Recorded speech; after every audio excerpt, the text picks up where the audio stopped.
It seems like many years ago now, where I got these little chimes up here, so the little shadow, um, where we spoke of the veil lifting, and now I'm seeing it over social media. Two people already, and how years ago, I keep saying 2018, 2018. When I used to really explore, like I would look up at the sky. I remember even being with my ex in Sedona and California and on the water shoreline in California. This was, I think it was in the winter of 2019, and I got a video. And I remember showing the person that was there with me, and I'm like, look, here's UFOs. And he's like, sell it to the media, make lots of money out of it. And I'm like, I don't feel like I'm meant to. And it was on the news. They were talking about it, that there were UFO sightings over the water. And this was, again, just before COVID hit, just before. And so it's just something that I expressed, but ever so lightly. I didn't really always share with people, but it seemed like it was more acceptable to people that were in Arizona or California. You'd show the video and they'd be like, wow. And I used to have all this YouTube videos and documentary kind of like just talks about it. And then I saw this video, and this, I believe he was once a doctor, and he was a Canadian, and he left Canada because Canadians just didn't get certain things. And so, and I know those were words from his mouth in so many words. Not that we are behind, but it's just a different vibrational level that, you think about Sedona and the vortexes, and now people don't realize it, but there's been people that have been walking in peace, creating vortexes in a way with children and love and on this planet, so people can have that sovereign space where they can feel peace, they can feel love, they can feel like, the veil isn't as so thin, but at the same time, experience the magic and the wonder of what surrounds them, and feeling the energy. I mean, I know I have done a lot of work in different ways, and reflecting back and all the pictures that I received in gratitude. I remember having a beautiful picture, and I still do somewhere, where there's a big mothership that I got a picture of. And why I keep saying I'm not, I'm going to stay with my angelical stuff, and why am I even speaking of this stuff? But it was interesting how the word psychosis came up, and I thought, yeah, some people become not them or themselves. Certain things occur, and people start seeing unusual behaviors in people, and then people talk about possession, and people talk about all this other stuff. And it's like opening a can of worms, because there's a lot of people that I know doctors are just coming into the awareness of. And don't get me wrong, there's some psychiatrists, upcoming doctors, but there's some psychiatrists now that are awakened to the awakening, and they're doing things, and it's like, okay, we can't be following the same protocol, and they, we're hoping, will be catalysts to change and creating change. But also at the same time, for human man race and control, amongst other things, there's certain things that go on, and they call it the DSM. And so people get labeled, they get diagnosed, they get medicated, things happen. They're not them or themselves, the SSRs, and how they make people feel suicidal, amongst other things. And so, but there's always so much more than what meets the eye. It's like, here I am. I believe in Dharma. I believe in fasting for good reasons. Some speak of the hungry ghost realm. And don't get me wrong, there are people that act uncordial, not very nice, amongst other things. And then you're kind of going, okay, like, we can't bear judgment, we witness. And you realize you get to a point in your life where you're just like, not to bear judgment because anything is possible. And I mean, anything is possible.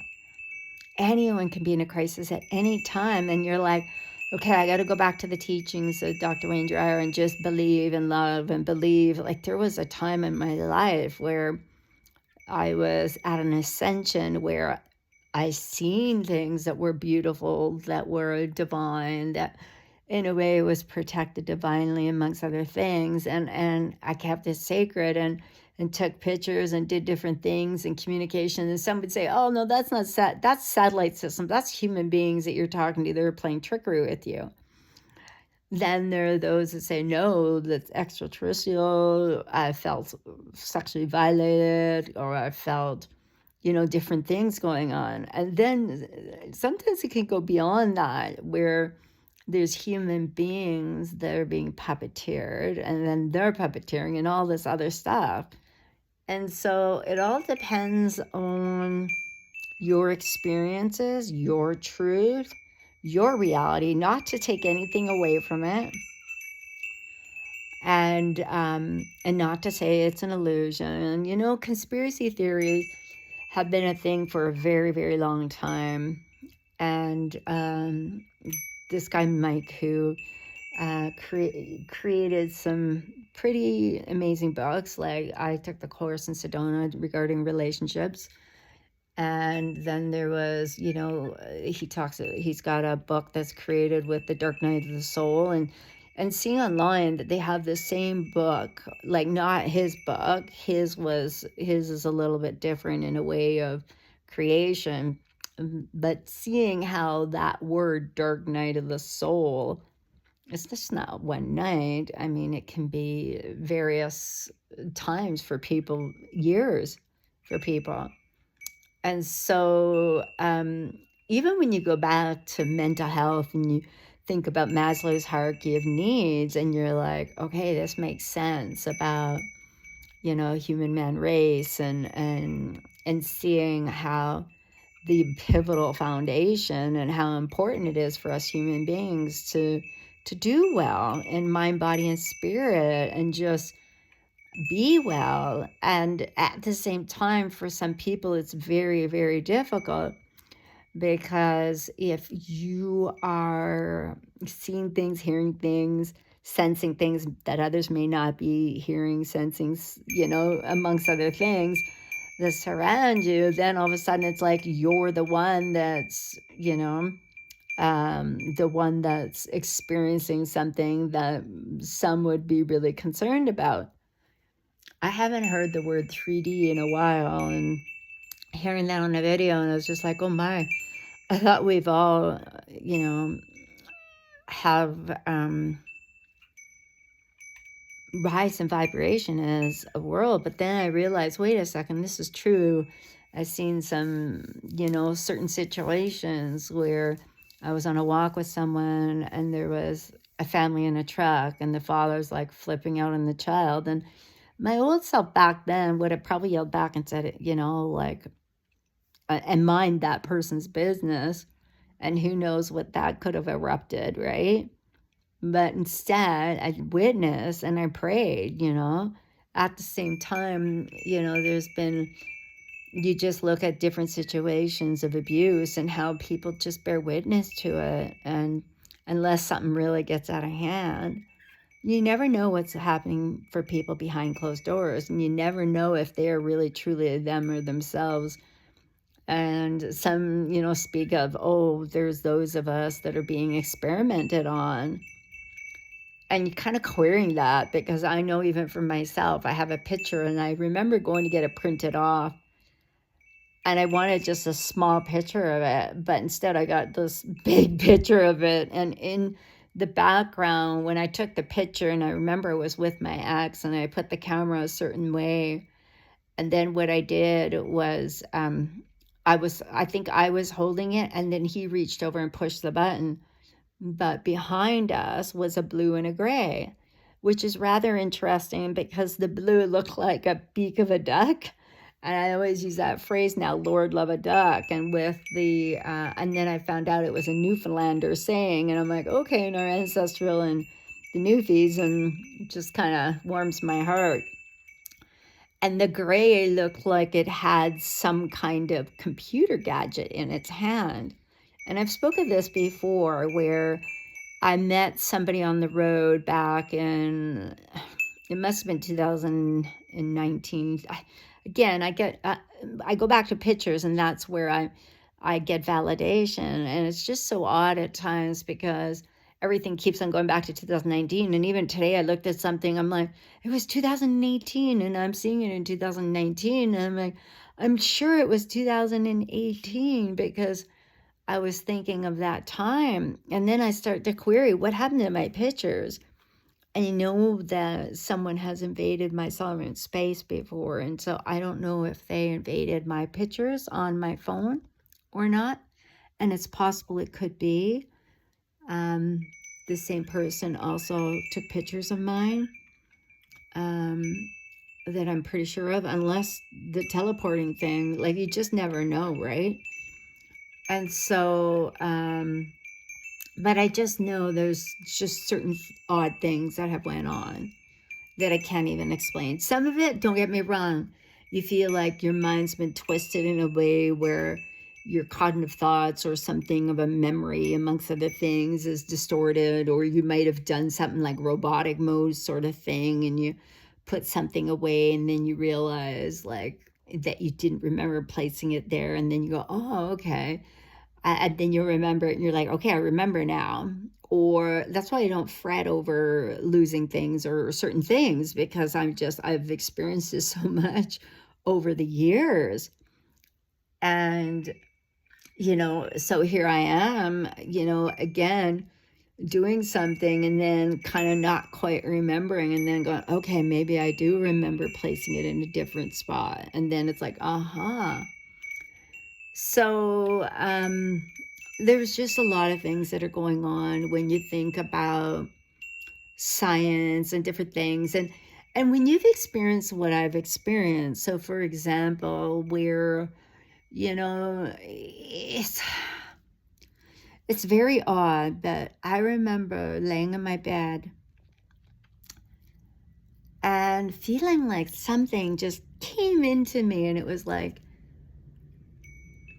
I never did go get tested, but can you imagine if I told people, oh yeah, by the way, I'm pregnant, and then going to a specialist appointment because the doctor's saying, oh, it seems odd, you have we need to get your white cell count checked.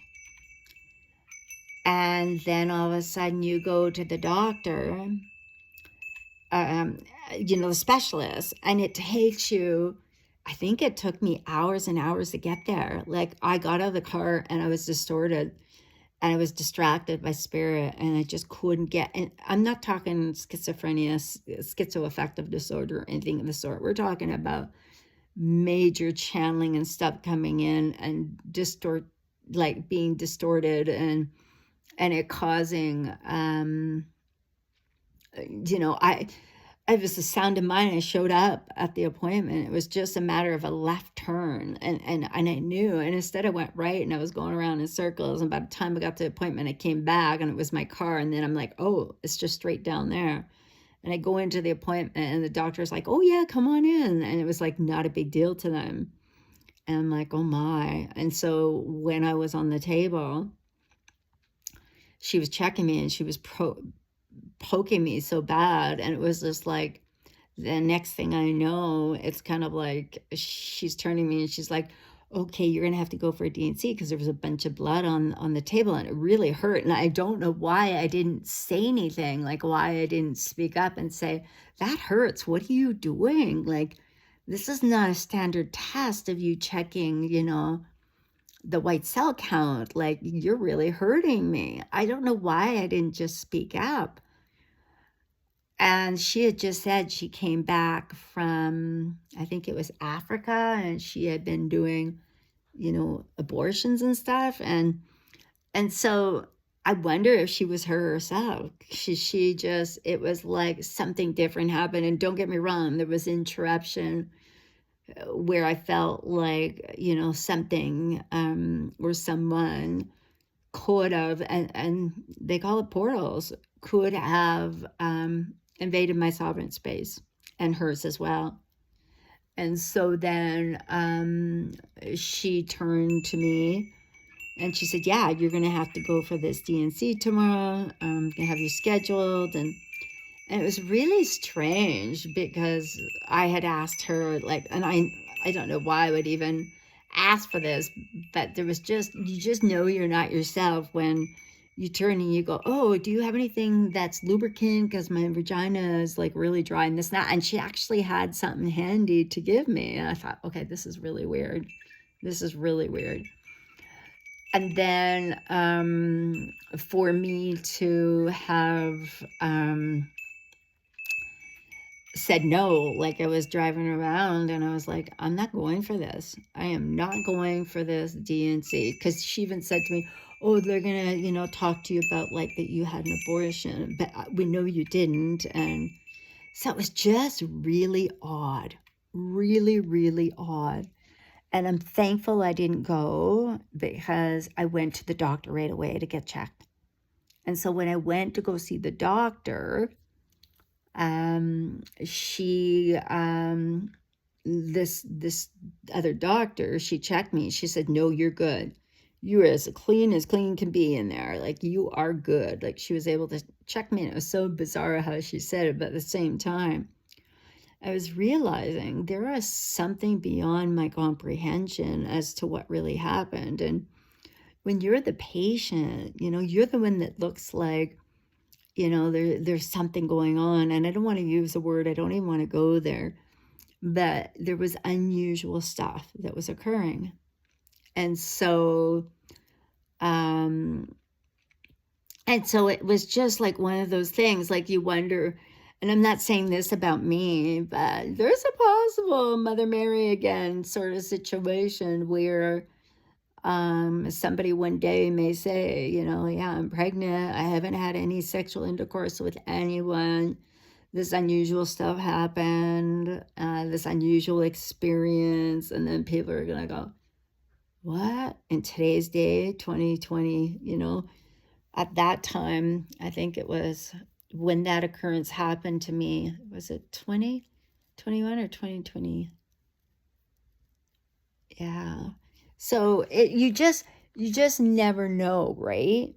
And so I'm just thankful to feel protected in a special way, greater again than my understanding. And so there is some unusual stuff going on. And I mean, I have stories from when I went to the doctor and when I was told I had a tumor, a cancer care, and then I went for the surgical procedure. And it was a long time between waiting what they were going to do. Or first, it was a long time waiting.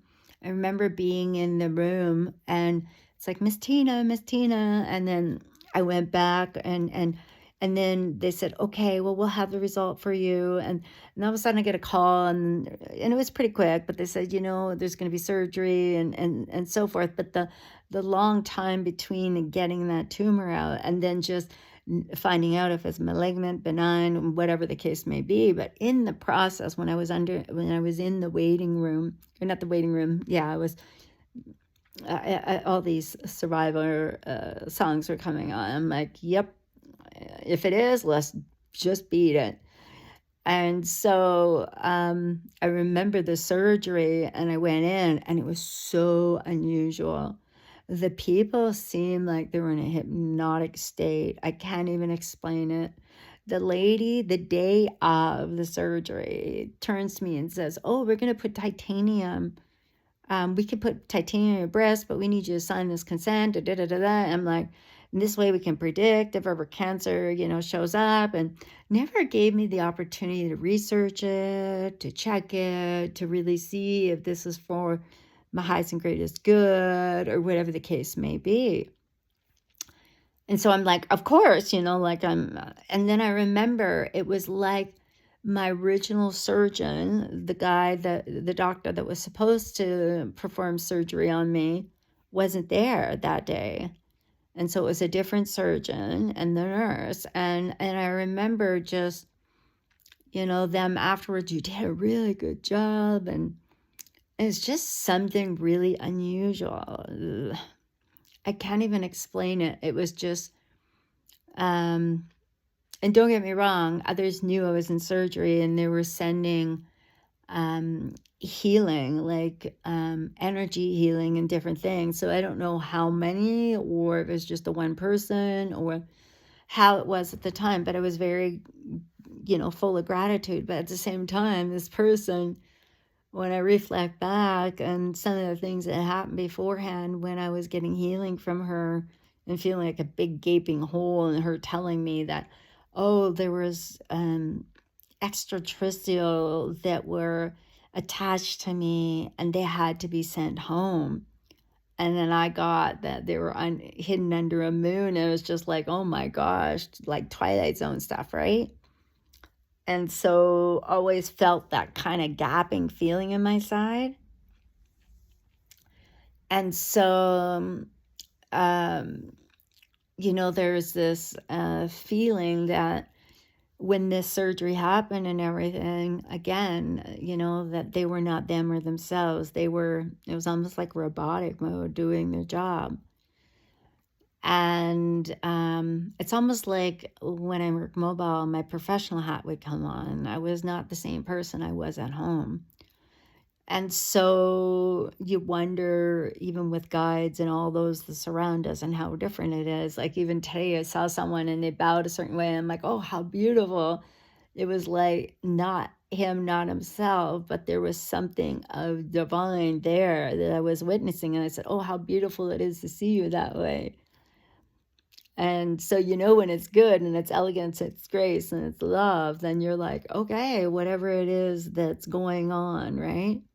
At the same time, there's been situations when I reflect back and I went for my follow-up appointment and they're scanning and they're checking me and I'm told by the doctor, the titanium clip, you have titanium all over your breast that's spread. I have to go in and operate and take them out. And I'm looking at them, I'm like, yeah, no. Nope, I'm good. And I felt a lot of pain. Like, I can't even explain it. And it doesn't seem to be a problem now. And then when I went back for my follow-up appointment, they were like, no, there was no spread titanium. I can't make up this stuff. Nope, you're good. Everything is good. I don't see anything wrong with anything in your charts. I don't see anything. So I'm like, did the doctor mix up my chart with someone else's? Was he time jumping and seeing something that was of a different parallel life that was going on? Was there something different? Like, I wonder how much these doctors get messed with psychologically, and how they have to be behind closed doors and just kind of sort the shit out, or else they can lose their whole career. They can lose, and how they manage, I don't know. And so here I am, just bewildered by the fact that I check with the doctors and they're like, nope, there's nothing on the report. And then I kind of query if one of the reports disappeared. Even me going for the special test that I originally went for to check my white cell count. And so there's just more than what meets the eye. I know there is. And I'm just being with what is, because we find living this life experience, You just want to live it. We don't want to be tested, poked, and prod at, you know. Some of us have woken up with maybe a scar or a bruise or something, and you're just like, how did that get there? Like on one of my hands on the other side, it's like a little V, and I'm like, was that from intravenous? Like, it just reminds me of V as in victorious. And so I know I've been in the hospital before, and I'm like, do not put me in that CT scan. And and they still do against your will. You get medicated, and then they put you through the CT scan to check your body and your brain. But at the same time, are they them and themselves following protocol, whatever it may be, taking your rights away? I've had many things happen, and thankfully, I worked in mental health long enough for a foundational base. And even before that, my foundational base of who I am and standing my strong that some people are not able to do. So when these people query about extraterrestrial, I know I've been in situations where people openly talk about it and like they're very courageous. And then there are those that don't. And so because unless you experience it, you see it, you know it, you got proof, which I do. I've got lots of different proof. At the same time I say that, I'm like, okay, where's that picture? I haven't seen it in a while. Let's hope I still have it. But I'm not attached to it. Like I was saying earlier, when I was in Arizona, I met a man, and he was of the military, and I could see him being a reverend, just the way he counseled and he helped others. At the same time, he was a pilot, and he had spoke about the airspace and about seeing extraterrestrial ships and about technology being invented way before our time, and how us as human beings, and it's slowly introduced, and how that aerospace, even after I seen it on the video, or pardon me, let me rephrase that. When I have it on video, and then I shared it with others to see, and then many times different things. And so I look back, and even, over the waters and different things of the sort, and how being at a site and an accident and capturing a picture and then seeing it, and our phones are catching it. It's so funny how people are coming out. And then I wonder how far back were people even further back than myself. So, if we look 7, 8 years ago, it wasn't uncommon to me. Like, I can't even remember what year it was, but it was July 7th. I remember it was 2 days before my birthday, and it was like this helicopter like ship. It looked like a helicopter, and it was black, like Black Hawk Down, that movie, which long, long, long time ago. But this helicopter was completely silent. There was no noise. And it came from out of nowhere, out of my house, over my house in East Selkirk. And it went, I was like, whoa. And I heard a happy early birthday, Tina. And then it was like it went through the trees, and it went like really small. And I remember taking a video of it, but then somehow consciously but unconsciously erasing it. And it's like, why would I do that? Maybe it was because the world. And I remember for some reason showing my son, and he says, Mom, I think you captured a spaceship. But I don't think he remembers that. So some people are introduced by seeing things by video and going, whoa. Some of us, because of the same thing of the veil, which has been going on for quite some time, have seen it with our own eyes. And I'm not talking about my mind's eye, my third eye, I'm talking about my physical eyes and seeing it and going, is that's not an illusion. That is reality. That is my reality. That is what I seen. So I'm like, okay, are we experimented on and may I say I don't believe this to be true. I'm hopeful because I feel like we manifest our creation too.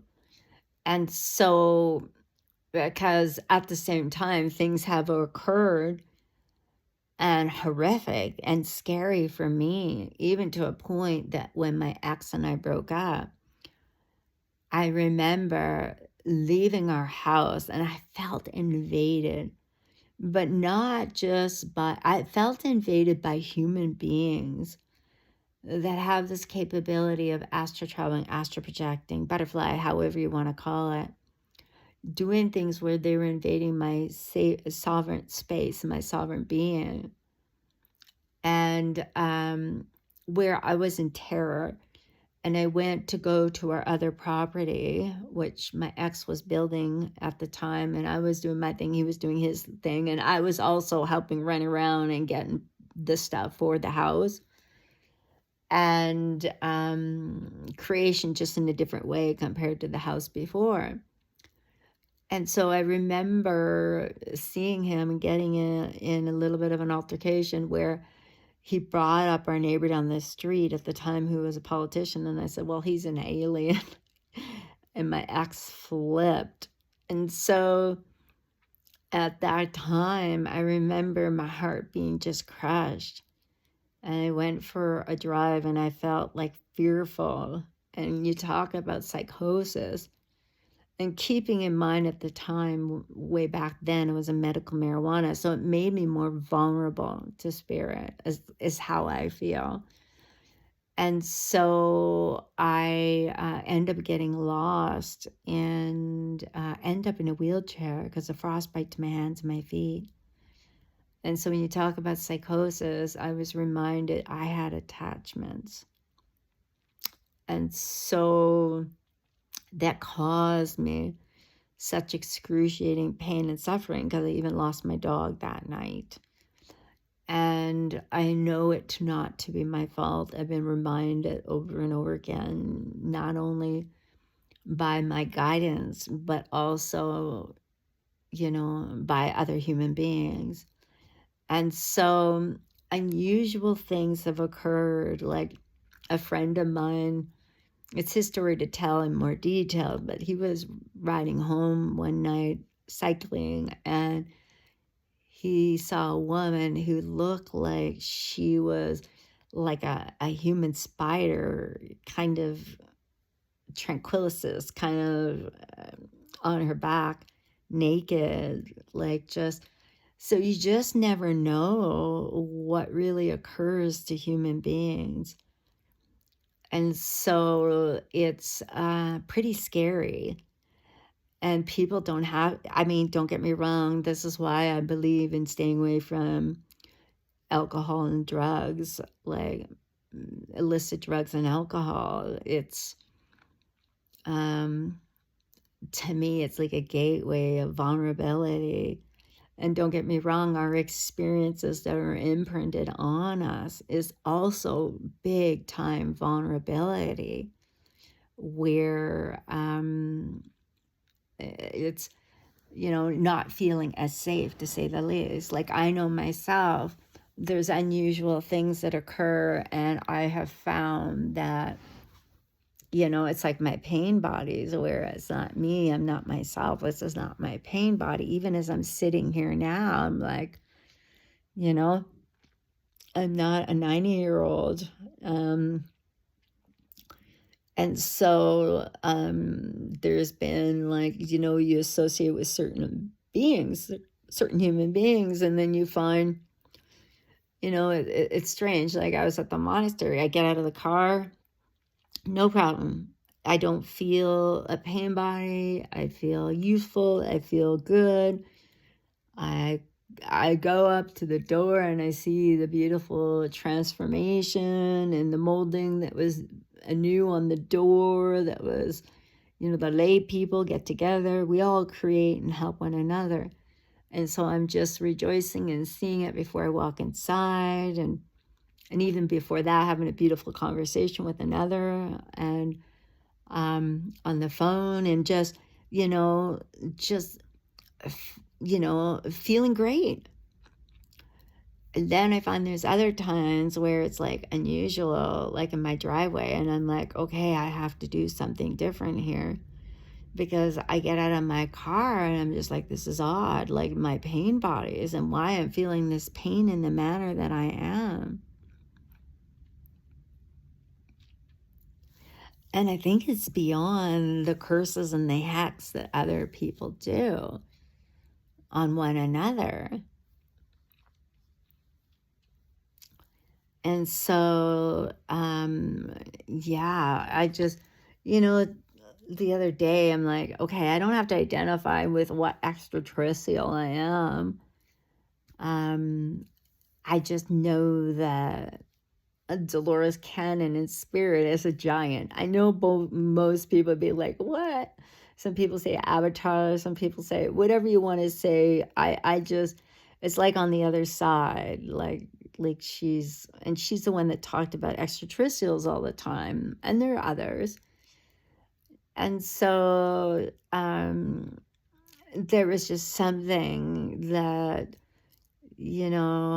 it's like, I think some people, when they feel they're in the middle world, so let's say 3D, you're not anymore, and you're a 5D dimensional human being, and you live your life very differently than the average citizen. You're not, having the TV on. Now, I'm not saying this is 5D, or 5D is the middle world by any means. You kind of query, what is the middle world now, right? Is this the 3D paradigm?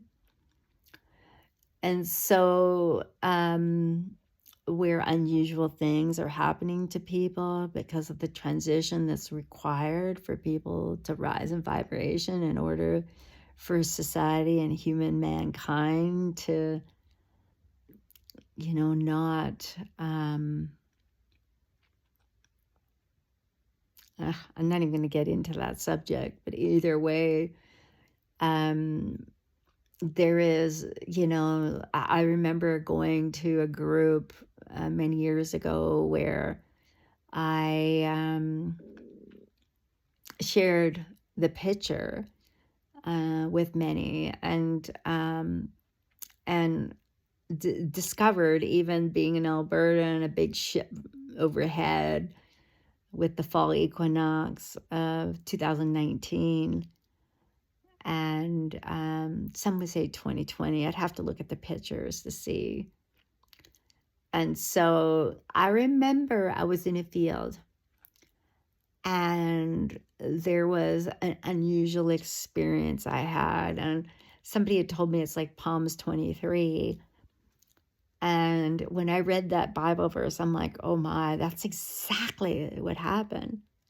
I remember even looking up in the sky, and it was like an apparition of exactly Ascending Master Jesus, like laying in peace, as if he was laying on his back in a field. It was just, I went to go grab my phone, and then I thought, stop, take this in, embrace what you see, like take it in and see, And then I remember hearing something like, that's $1 million shot. And I'm just like, but I'm taking what I see, and don't, I don't take a picture, but that's okay. And so while I'm in the field too, I hear it's Archangel Ariel. That's the only angel that you can. And I'm like, what? Are you kidding me?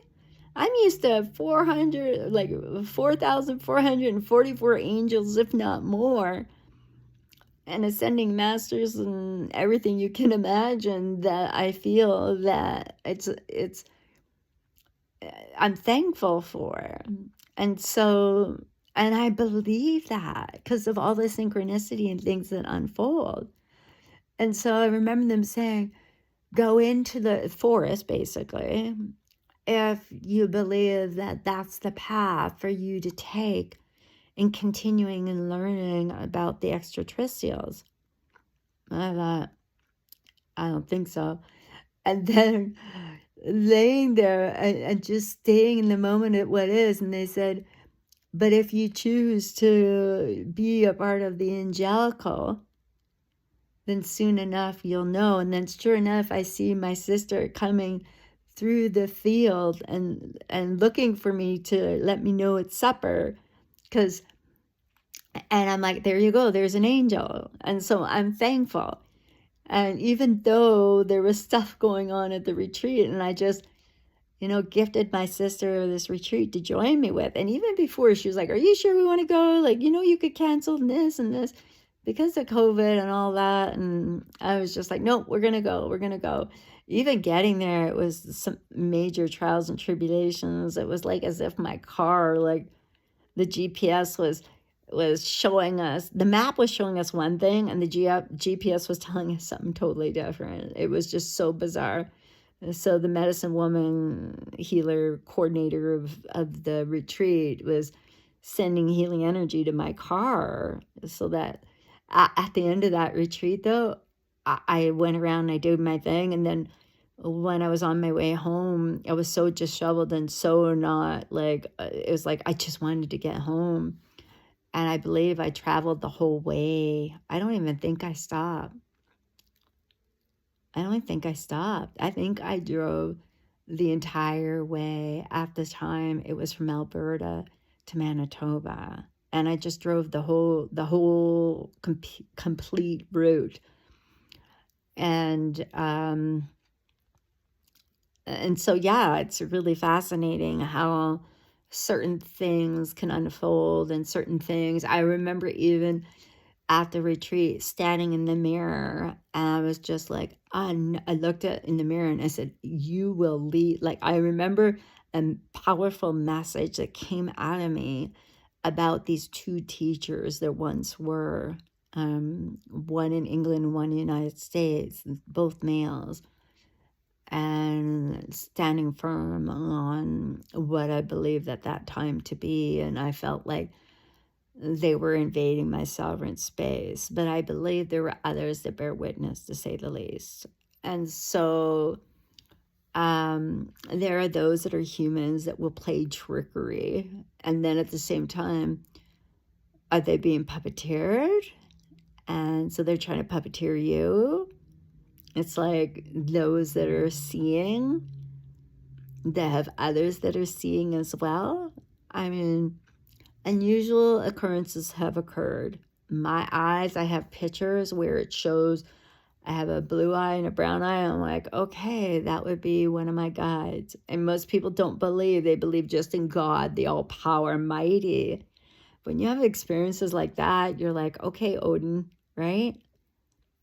And you can literally see I have a mala in my hand and I'm holding it, and you can see this powerful picture of me holding the mala and being reminded the wisdom of Dharma, and so it's I got shivers for that, and so the Dharma teachings are important, but so is other faiths, and whatever it may be, it's their choice.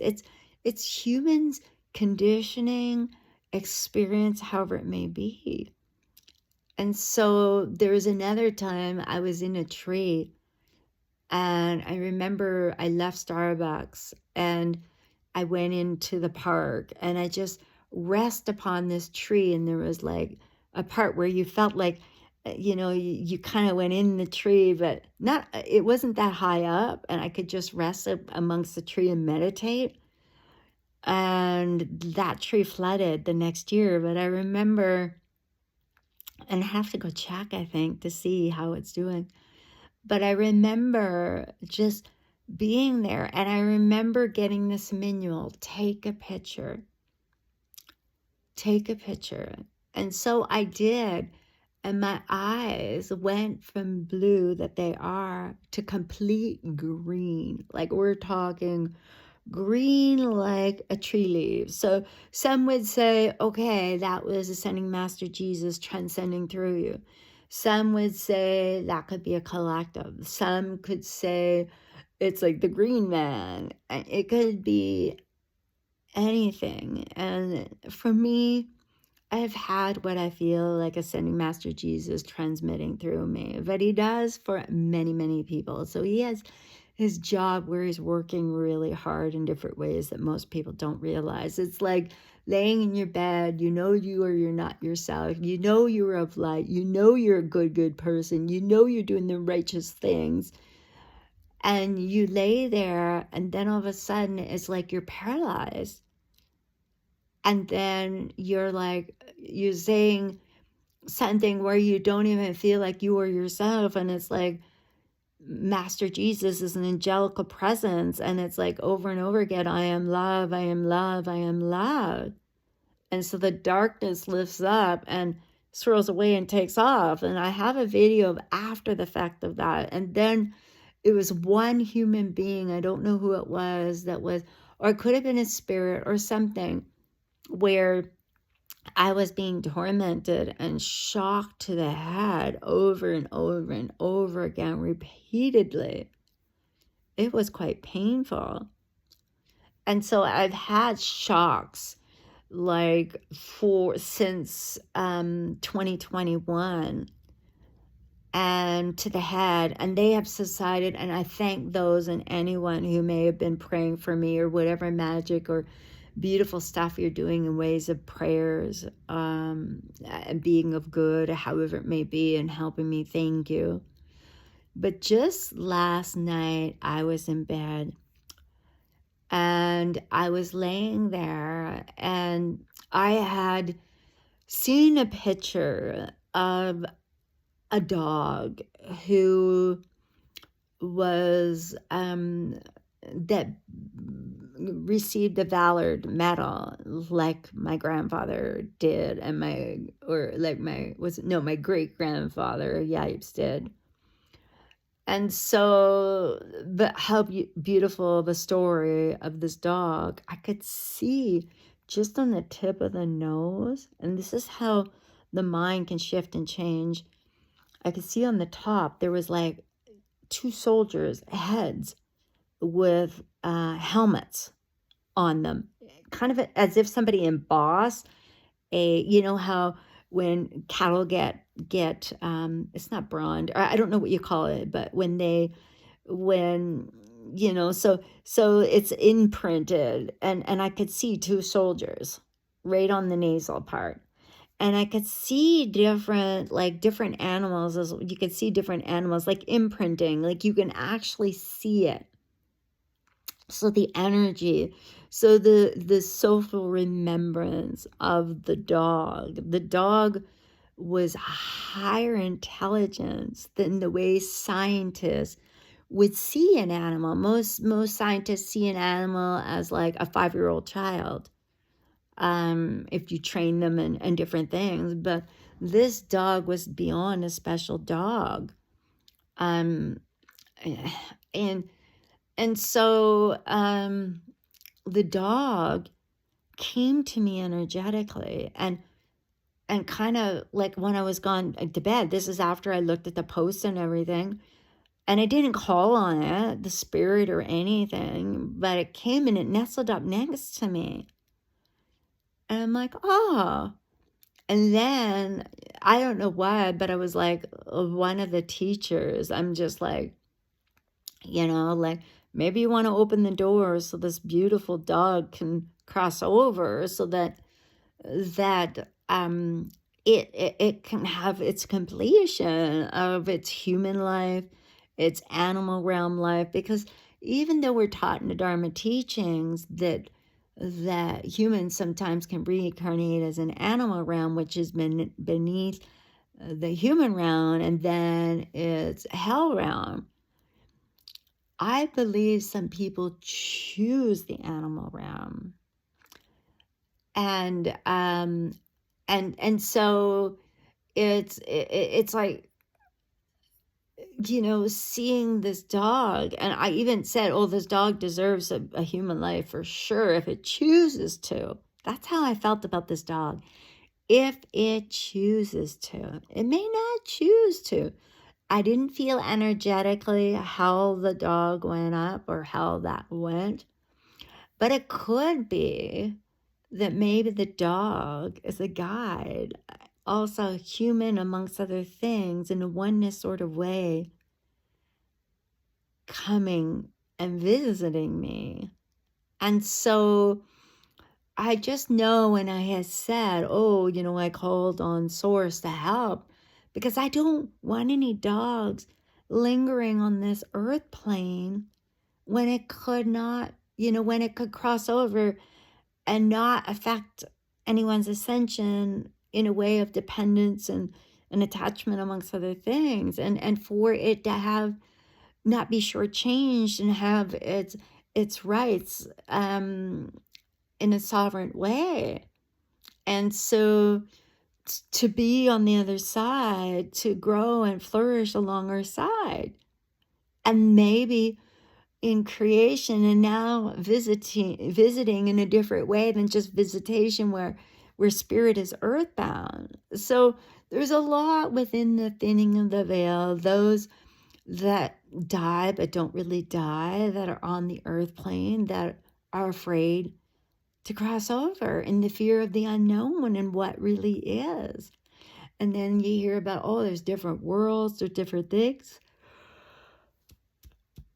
As I'm living a life experience, you kind of wonder, Lord love a duck. I'm like, this is like we're back in a circular, it's almost like those as a collective coming together. And I see the post I shared, just tonight, and how the numbers added up to 88. And I'm like, oh, you got to be kidding me. One of my other teachers. And how, all you say, and the next thing you're manifesting for a lot of humanity and mankind, because they put you on such a pedestal that you believe in what they and the collective of their team is saying. And so then you start to realize, and I was told this a long time ago, is the 88, what kind of beings? Are they also a collective of humans as well?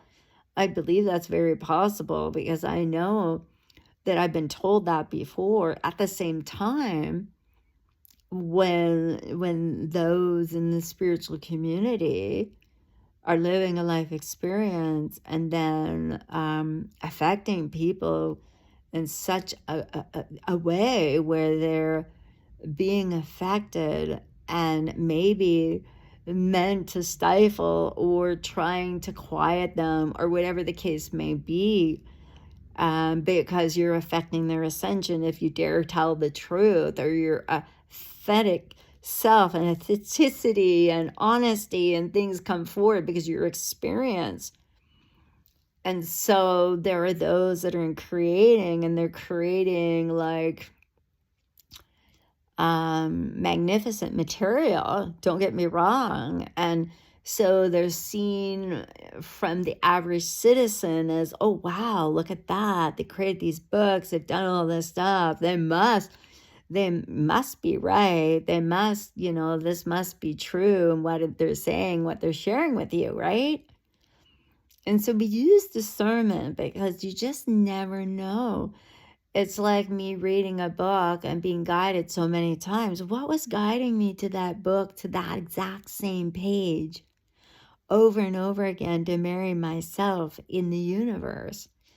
And so you reflect back, and then tonight hearing in the universe in a way that, oh, the person I gifted that book, that person's misusing the book with others and trying to affect my ascension, affect my sovereign space and being, affect my Aztec records. I don't know if that to be true. I use discernment.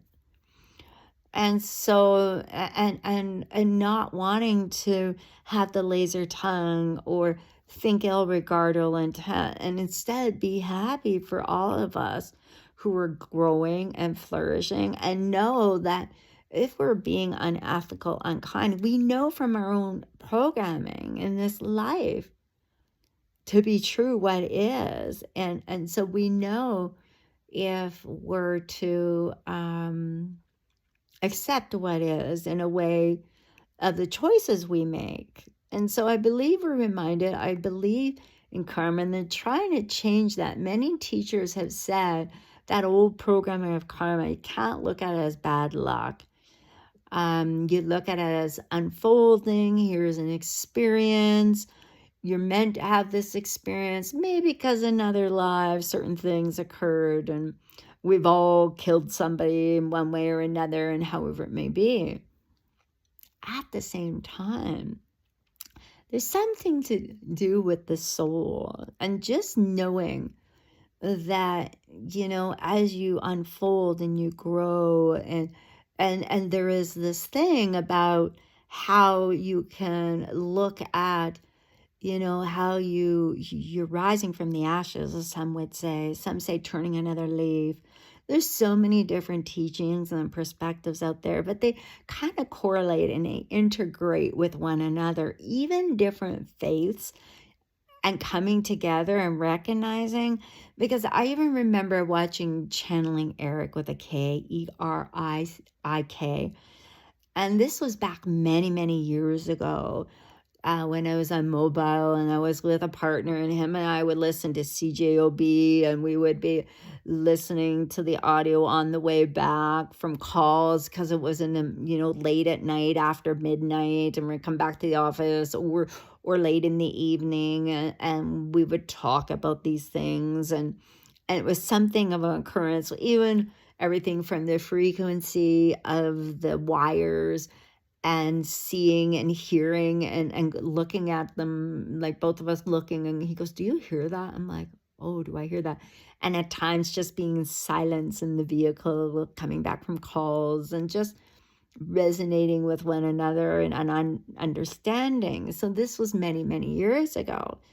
So things unfold exactly as we plan. So I live my life where I believe that life has already been planned out.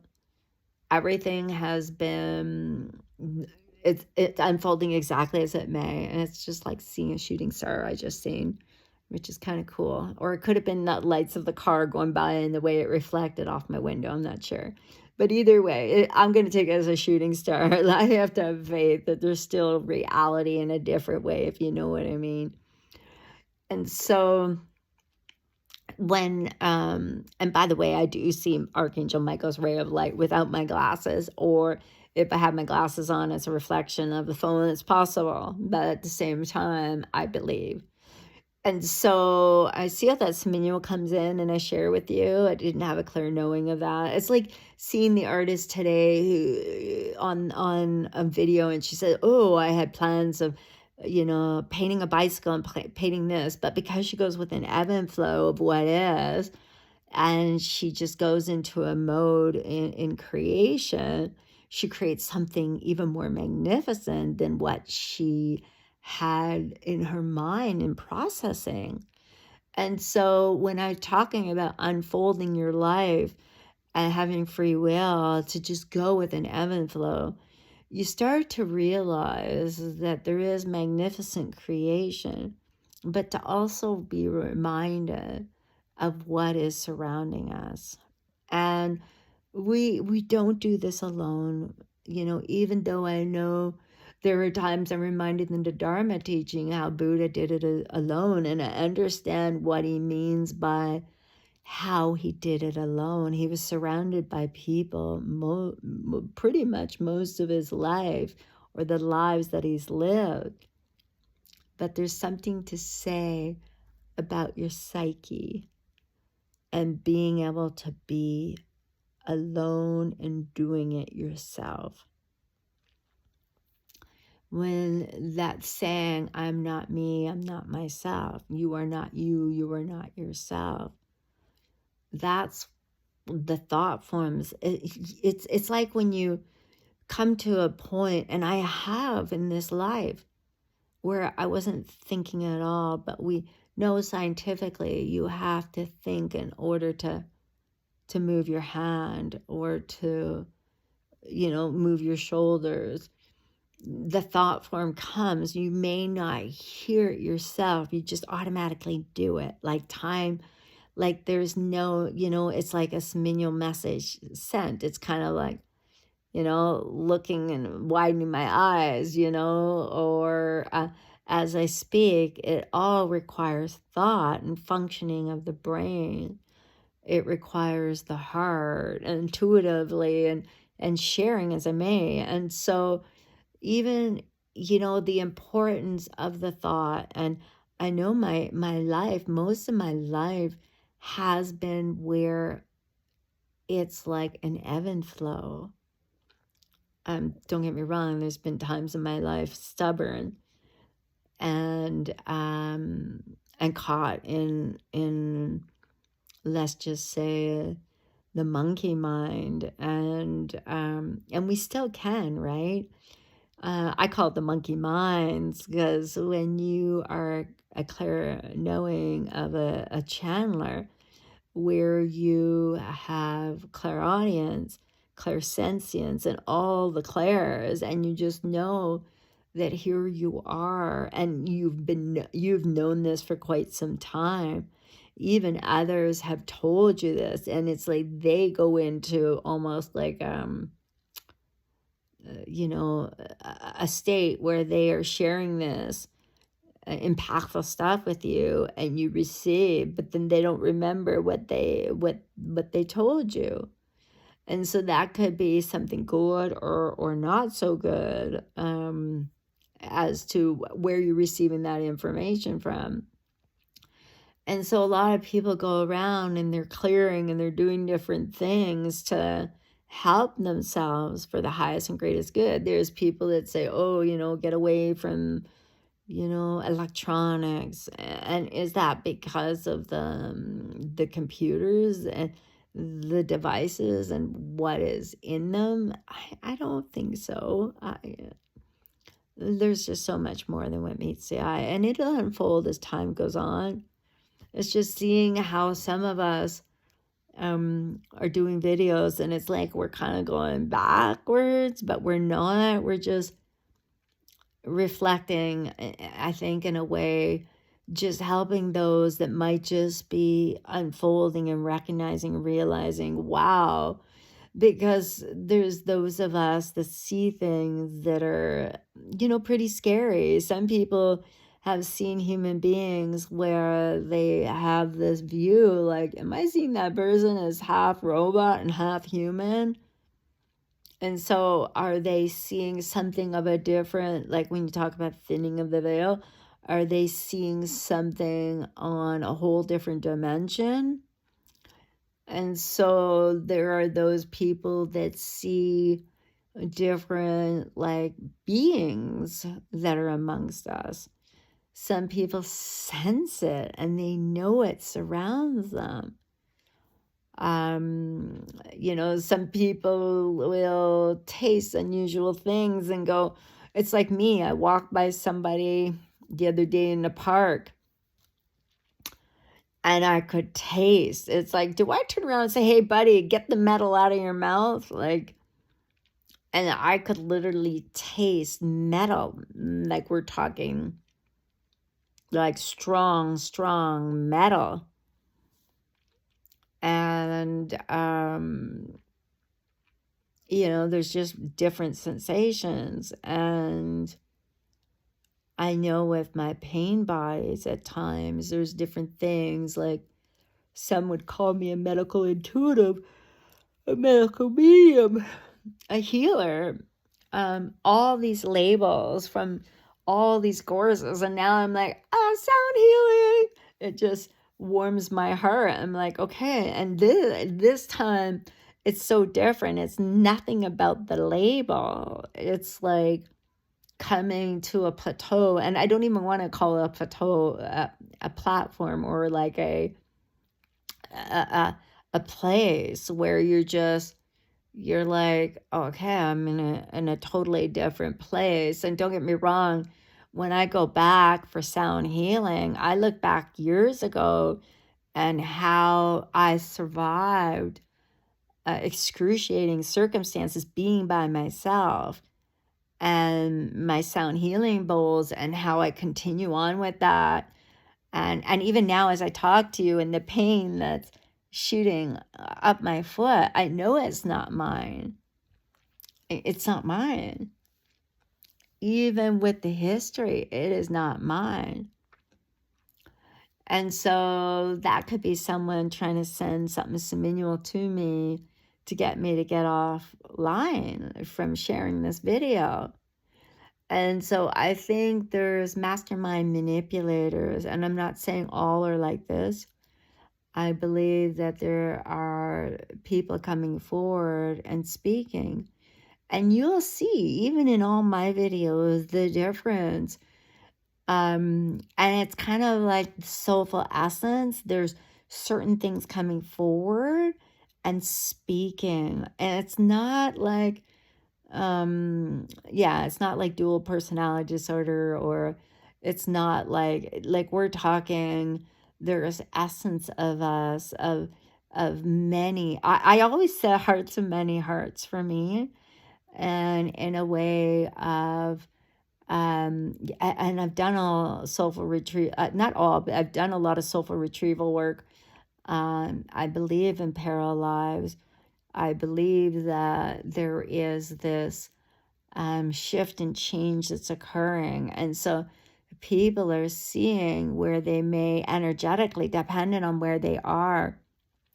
I've been in situations where I remember like leaving the house and I'm like, yep, I've got my drum with me. I'm going to go to the park.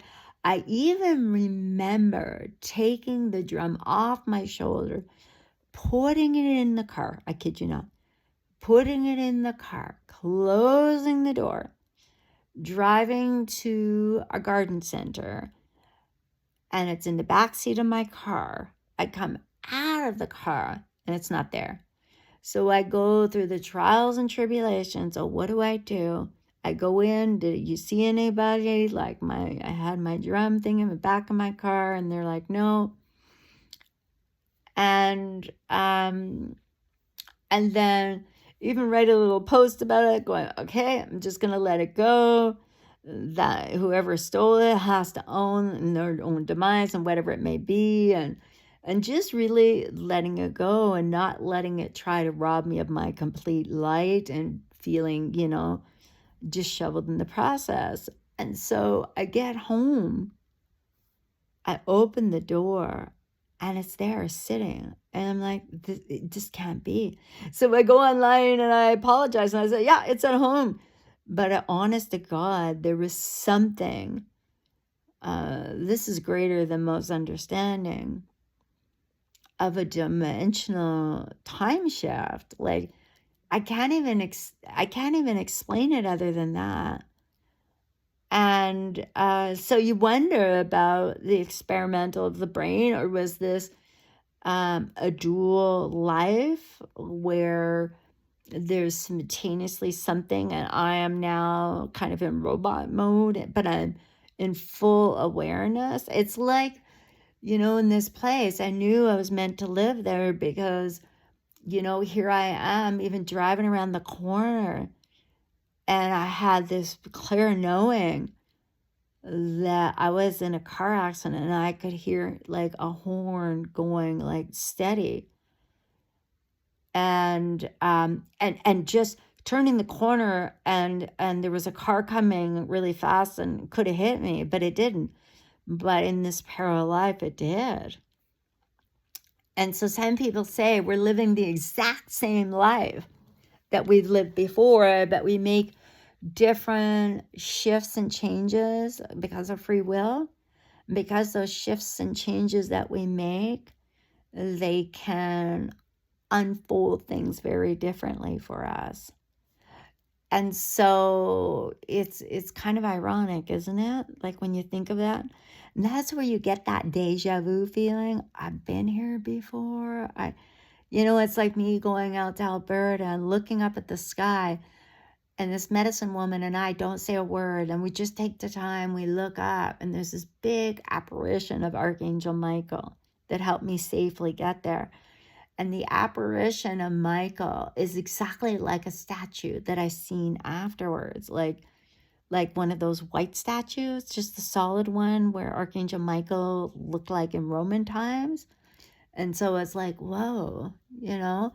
And so don't say anything. We just both take it in. And it's kind of odd because I reflect back now, like I can't remember if I said to her, "Oh, there's Archangel Michael in the sky," and I might have. Yeah, I might have actually. And so, and just having that, just that moment on the lawn, like that could have been a parallel life experience, because I know this medicine woman in another life is an older sister of mine. And at a retreat, I had to stand my strong in a different way because I knew she was an older sister of mine. And in that other life, I didn't really stand my strong. I was more passive aggressive. Whereas in this life, I was like, whoa, the warrior that I needed to be in a certain way to stand my ground and say, hey, wait a second. It was agreed. You said it was okay to do as I'm pleased. And if I want to follow the schedule of what it is you're doing, that's fine. But if I choose differently, that's okay too. And so standing my strong in that, because I found that when I was around too many people, it was hard. But now it's different. Things have manifest in a different way to unfold that I'm like, oh no, I would like. But there was also something getting in the way continuously. I remember this one retreat where I'm in the kitchen and there's just kind of like this darkness that's going on and the conversation of certain things, and I'm in the kitchen, I'm like, I'm dancing. And I feel like it's ascending Master Jesus, and I might sound like really out there, but I know if I was to go look in the mirror, my eyes would have been completely green. And so I was just dancing in the kitchen because I was just, embellishing in what it was I was feeling energetically. But not only that, I know that there was that same retreat, there was a message channeled for a lady, because I was sitting there and it was almost like I can hear two sisters talking, how they really didn't like being where they were, doing what they were doing. And it's like kind of like one of those things where the mind just opens and then you hear telepathic communication, and then it closes.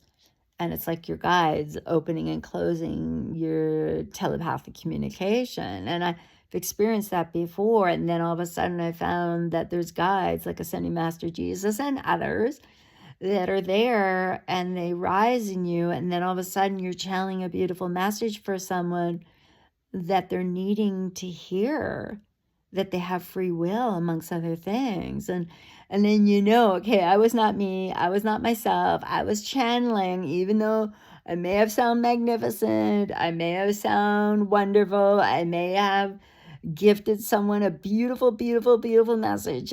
It's like I got gifted the message as well. So you let it sink in, and there's those of us, see how I said that 3 times? There's those of us that will say, please allow me to remember. And it's not because you want to invade that person's sovereign space or their message. Sometimes the message can be for you as well. And so I don't even like identifying with being a medium, because there's so many people out there that has such rules and regulations in the way they are. And I think everybody in one way or another are psychic and they channel. And so sometimes there may be something of an essence of you, and you feel, and this is the angelical stuff that I feel happens, is that your ancestor as well is just that, like, you feel that essence of you. There's something of an essence. And you know it to be, this is a sign for me to get to bed. There's a sign, that's a clear sign that here you are, that essence of the loved one who's always around you. Maybe they're rising in your heart and in your subconscious, which I feel is here. I mean, it's hard to explain, but for me, that's how I feel. But let's say it rises in your subconscious. and you're consciously aware that you feel that energy, and you're like, and then there's that part of you is like, oh my Lord, love a duck. Like, you just know. Or let's say you're talking to somebody on the phone. I've experienced this too. And I'm like, why is it that I'm feeling your, like, your essence of, like, your strong essence, like I am you and you are me kind of thing. And it's like, whoa, you know? So experiencing that as well. And so there's different things that we experience, and it's all part of the experience. But at the same time, it's almost like you want to ground in a way where you're being aware that you have to interact with all walks of life. And it's really hard when you get information overload. I've been in that. Oh, see, as I did that energetically in my hand, like the energy, I just felt it. It's very light. It's like as if, when you're in a car and the energy is blowing on you. Pardon me, the air is blowing on you, and then you feel that energy, and it's very light, and it's blowing strong on you, and then you hear boo. It's like that humor, right? And so I like that. I prefer that than being overheated, because to me, when you're overheated, it doesn't feel right to me. For other people, they're like, oh yeah, like I get overheated when I'm channeling, I'm doing these messages, this and that. And it's like, I'm like, no, I'm the type that I feel like I'm in a freezer. I get validation with shivers. I get, and you may as well.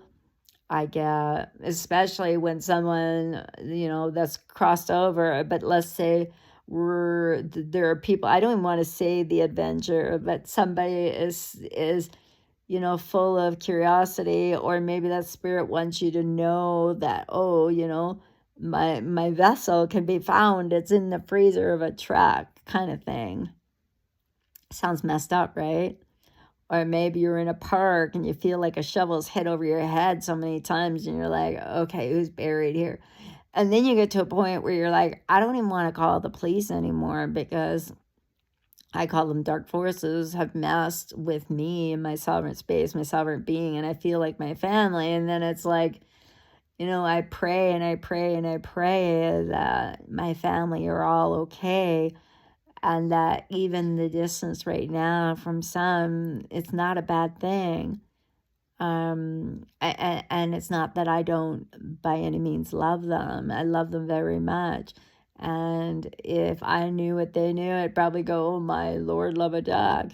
Or if they knew what I knew, I'd be, oh Lord, love a dog. But that, because I don't feel like I'm the only one that's awakened to the awakening of certain things.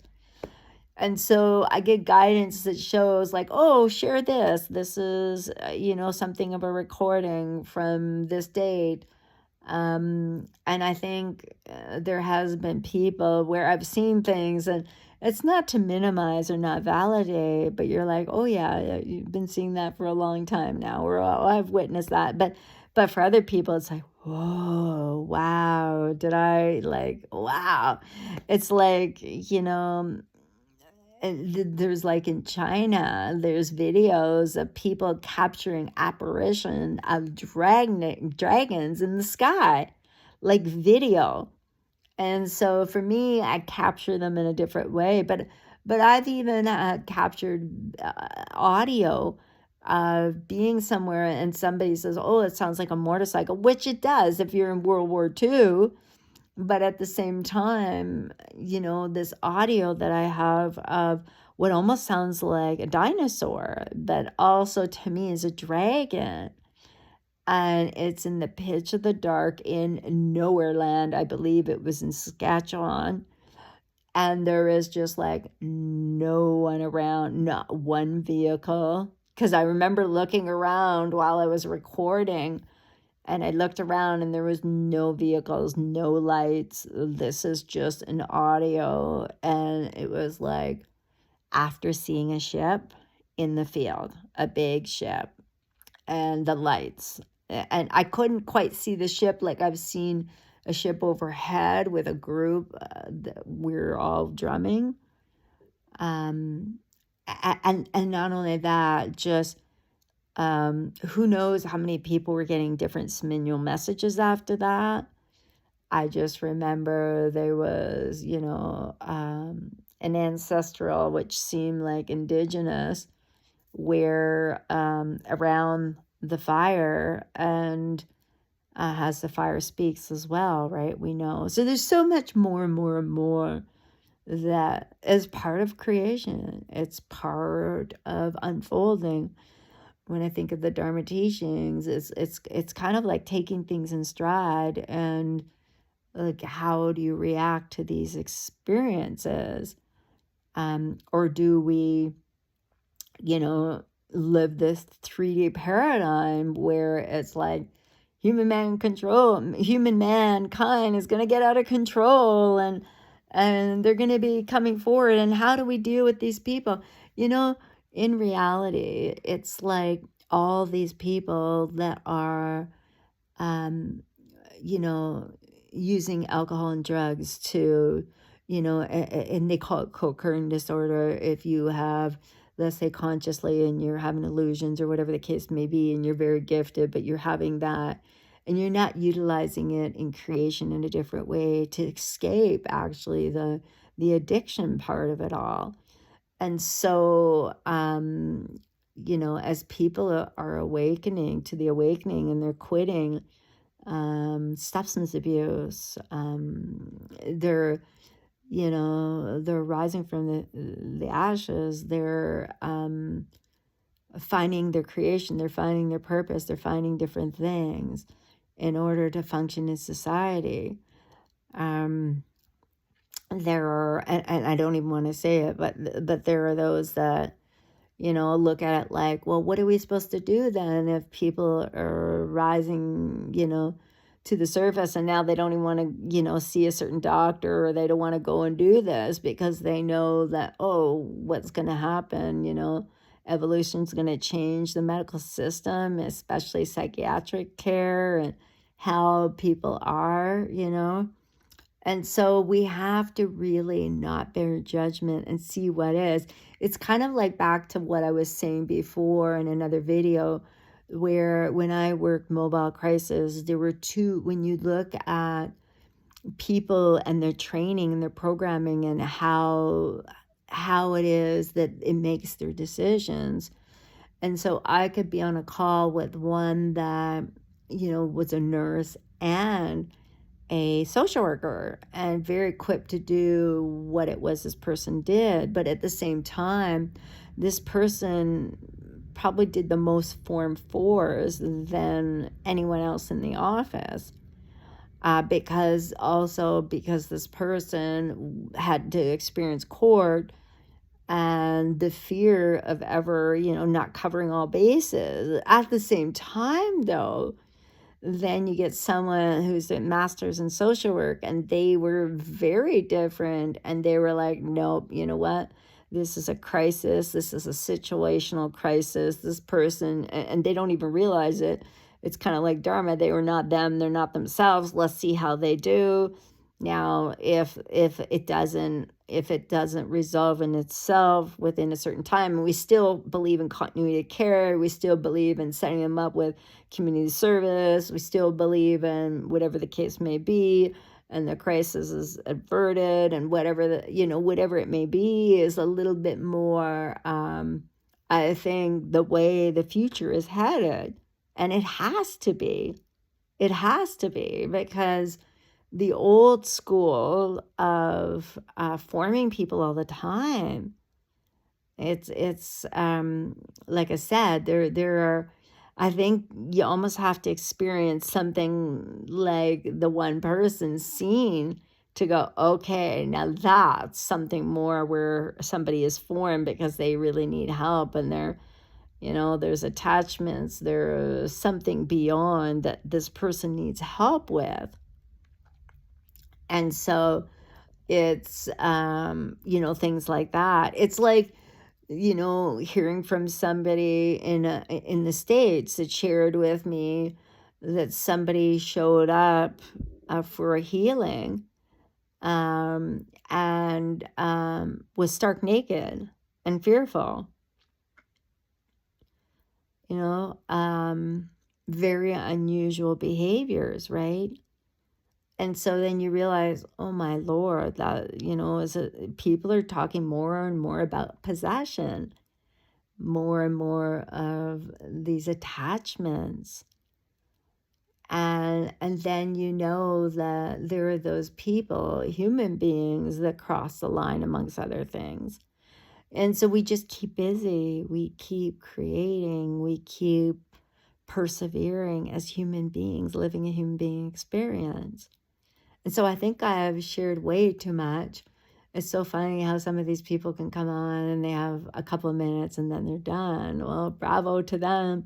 Their assessments back in the time must have been very short. Less is more, right? That's what we're taught. I remember taking this course and it was all about less is more to cover your legality stuff. And so here I am. I'm like, yeah, no, I'm a more detail-itis kind of person, and it just is to share with you. So hopefully, you're able to watch, and so it be as it may. I'm not trying to be a bandit of your time by any means, but maybe you can resonate, and maybe there's just a section of the video where it just pops out and you go, whoa, she might need to go get her teeth whitened.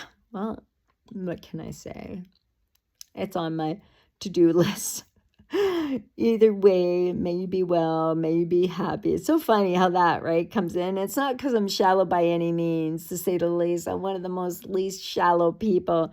You know what? When you get your hair caught on fire at the stupa and you just stand there and you're like, and then you send it to someone, you go, I don't know what happened. Like, my hair just caught on fire at the stupa.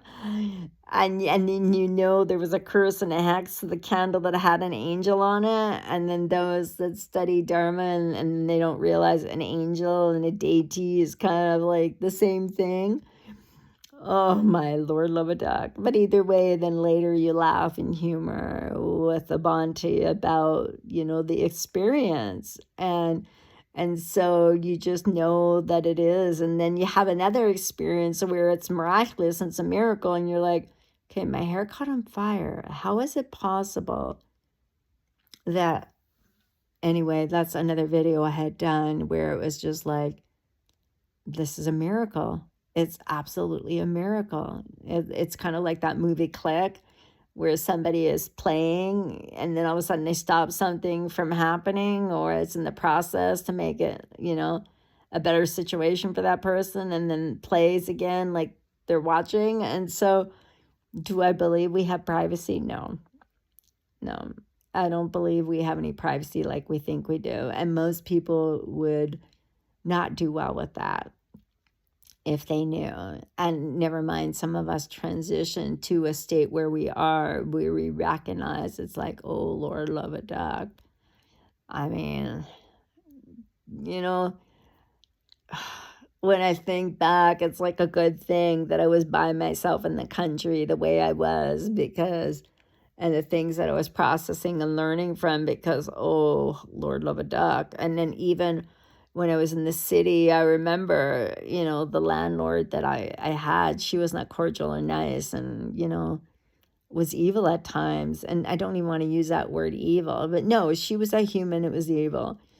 And so lacked compassion, and was really caught up in a 3D kind of dimensional way, and maybe more 2D. Either way, I reflect back and I think, oh my, and I remember there was a time and I called the police, and I'm like, I feel like I'm being watched. Now, why didn't I call the police when I was in Alberta and somebody was looking in the window with a drone? I don't know. But it just kind of makes you realize that there's more than what meets the eye. And then there I go. The throbbing of my foot went completely away, and now it's come back again. Isn't that odd? See, and then it's like you don't want to send a curse back, right? I'm like, lovingly release all energy, emotions that are not mine. And then all of a sudden somebody says, if you say return to sender, even if it's with love, it's like a curse. And it's just like, oh, Lord, love a duck and all of this. It's like kind of like somebody say a fire spit in the eye. And I'm like, okay, thanks, but no thank you. I don't need to learn all this stuff. Mm-mm. And so, it's just, it's the clear knowing. And it's like now my foot's starting to subside because I'm like, angels help, angels help, however it may be, because I believe in karma, I believe in merit. It can be good or bad. And maybe indifferent too, depending on what it is. Like, to me, if it's beautiful spirit and it's of love and light, it's not going to hurt you. It's like being reminded that certain things that are going on and you feel it, and then you're like, okay, there's a big difference between getting a subliminal message that there's somebody that got shot in the shoulder, compared to feeling it one day where I listened to this little Richie song and I danced it out. Like, I literally, it was like, I'm like, my dad could dance, I'm gonna dance. And I danced out the pain out of my shoulder. I didn't know what else to do. And so, there's and really, that's, yeah, not cool. And so, whenever you feel the body pain, like they're trying to say, oh gosh, forbid, if even this person, this one teacher, she channels a lot of the times, but she said, and please forgive me for bearing judgment, but don't turn around and tell somebody if you have these visions that you had bugs all over you, that you're ill, or tells you, oh, if your body and your core and your stomach area hurts, that you're sick. And it's like the energy that speaks is different, because sometimes people will have pain bodies, they go and they get all this test done, and it's nothing. I've laid in bed where I felt like scurvy, like literally I was told you're going through scurvy, like this, and you would think, oh, Lord, love a duck, are you kidding me? The shivers, the chills, you name it. And it's just like, you got to be kidding me. What are they trying to experiment and use my vessel for, right? And so reflecting back, say no means no. No, thank you. No, thank you. And if spirit is lingering around in those that haven't completely crossed yet, right? Those don't even believe in that. There are those that believe that we're not even supposed to say blessings to the light, or cross over and listen to your loved ones on the other side, or different things of the sort. So who knows what's going to unfold with all that? We're all part of creation.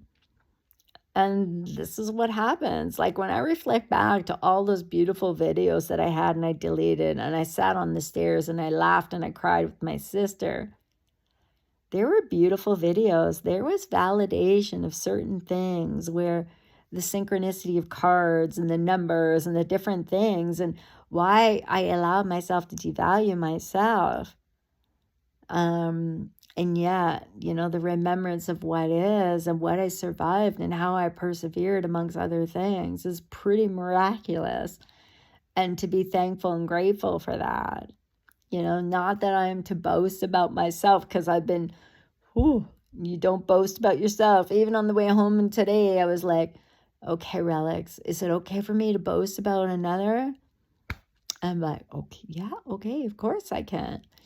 And so it just kind of, it makes you realize that, is it so bad when you see the little child in the mirror that's saying, I am amazing, I am fantastic, I am, whatever it is that comes out of her mouth is out of spontaneity of this glorious thing called a human being living a human being experience. It's like hearing the monks on the audio, on a video, part of me saying, I love my body, and just, I love my arms. And then I'm like, and even if it's phantom pain, you still feel it. And so, it's knowing the energy and the body, and knowing that the whole energy, the body and the oneness, it's all energy. And so sometimes you can be speaking to someone and it's like the souls collide or the souls gather, and that's why you're picking up the essence possibly of the other.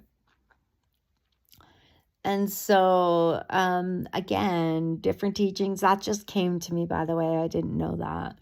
And so that's what I mean by sometimes certain things just come in and you share and you're just like, and I'm authentically honest. I'm not one to be here like, because you could get lost in it if you're not honest, I met who I keep on being reminded I have to reach out. Blessings, blessings, blessings to her. A beautiful being where she, pardon me,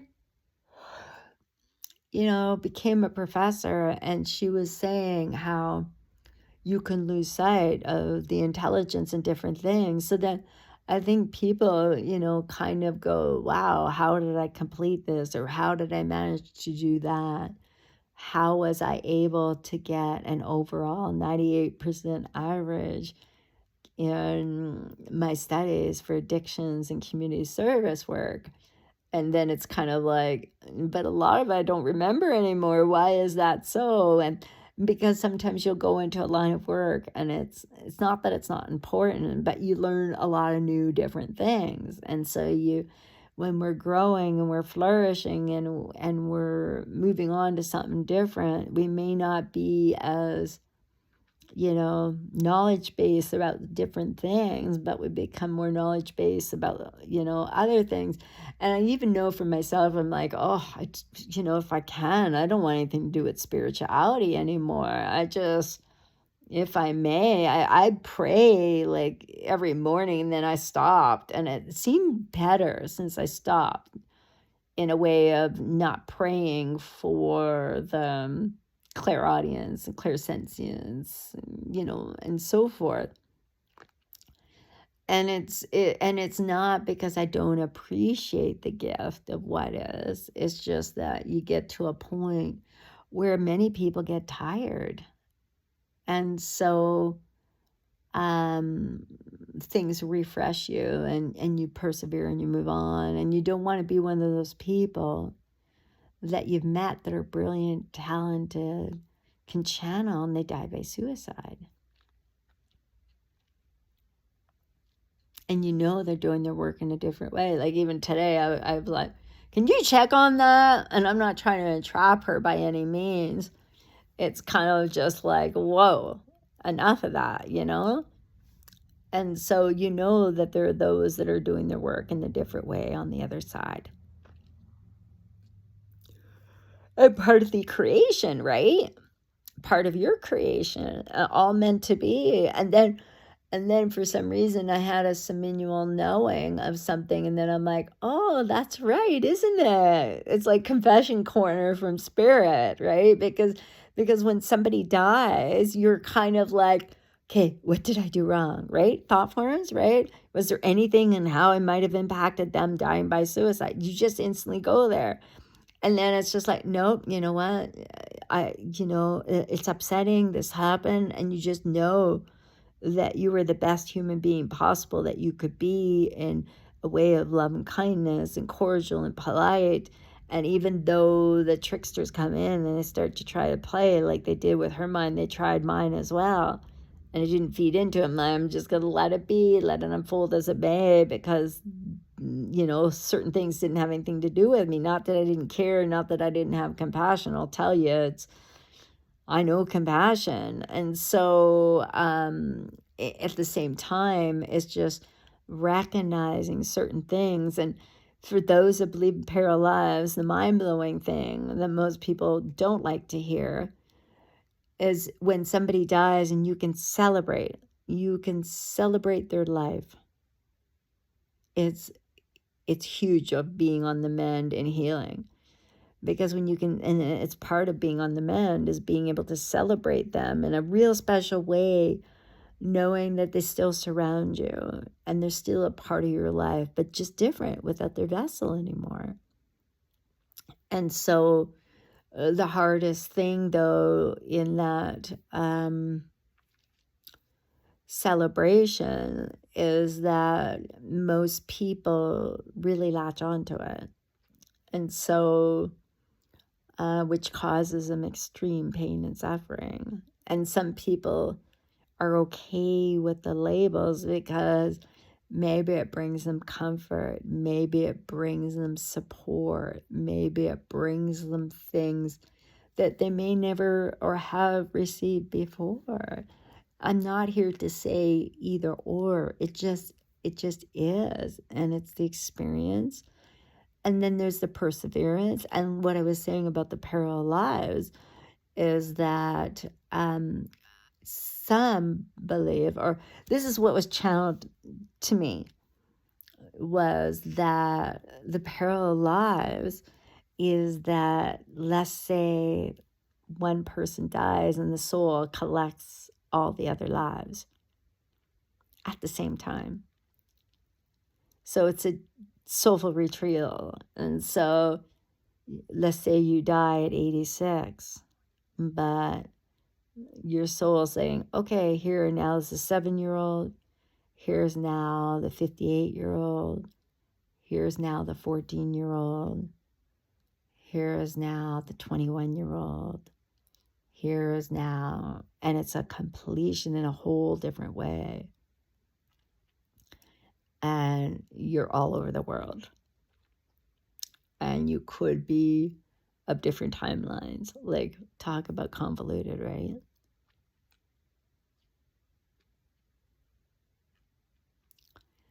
And so I would like to focus more on here, now, this life, me, myself, as a sovereign being, as a sovereign self, in a way of oneness, in a homecoming way for my highest and greatest good, and not even in a way of a higher self, because there's been too much trickery that goes on with that, with other human beings and what they do. It's like, no, thank you. I'm my sovereign being. I'm my sovereign self. I am divinely connected to my soul. And even though some believe the higher self than the soul, no, soul, myself, who I am as a sovereign being, living this life experience. And so if we were to look at the umbrella of the parallel lives, we can look at the extensions of that dependent on the parallel lives and how the parallel lives perceive it. And so the clear knowing of what is, and just knowing the soulful connection. And so it's like the soul, like I said, with the completion of lives, it's like somebody like Thich Nhat Hanh, who's known as Thai, and it's like, what? He had a parallel life with Nietzsche? Like Nietzsche and him are one of the same? It's like, whoa. I got gifted that after he died, and his energy, and talking about how the distant healing and how the healing and helping others is a must. And it was like, I think when he died, even though he was still amongst us in visitation ways, there was, it's not a panic, but there was just like this rush of energy, like, you know what, with everyone in the world and all that was going on, and the wars and the genocides and different things from a different perspective. It's like, whoa, okay, we have to get on this. We really have to get on this and helping. And so he's a guide. He's already a guide, a completion in a special way.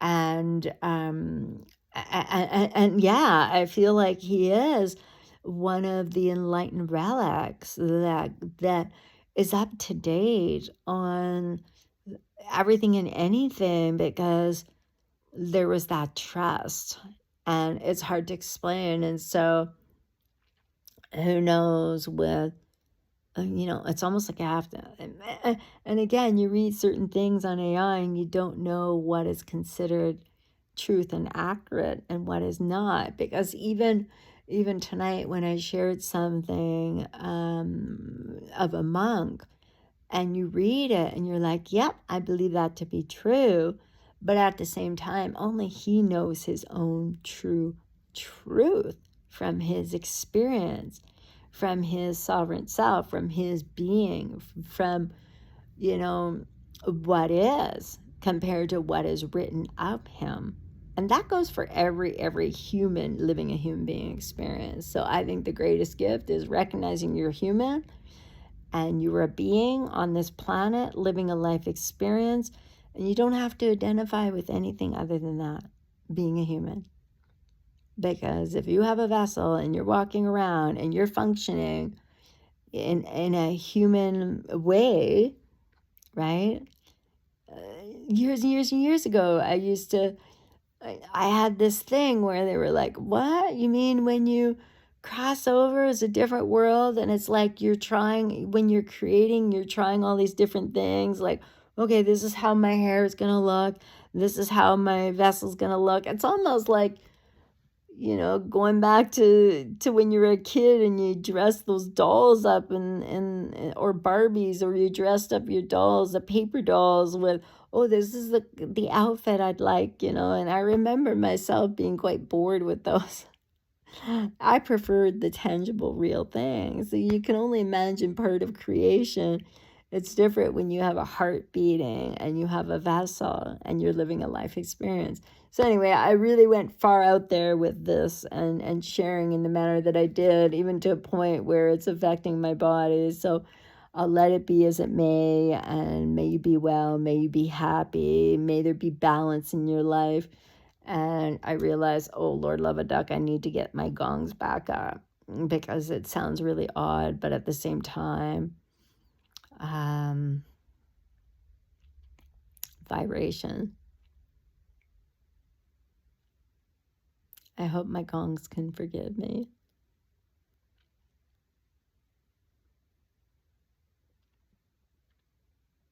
I hope my bong. I feel like maybe there is something else I have to do. Either way, may you be well, may you be happy, and I have tons of energy. That's what happens when you fast too. You may feel thirsty, and so I have to cater to that right now and get to bed. So be well, be happy. I'm repeating myself. Bye for now.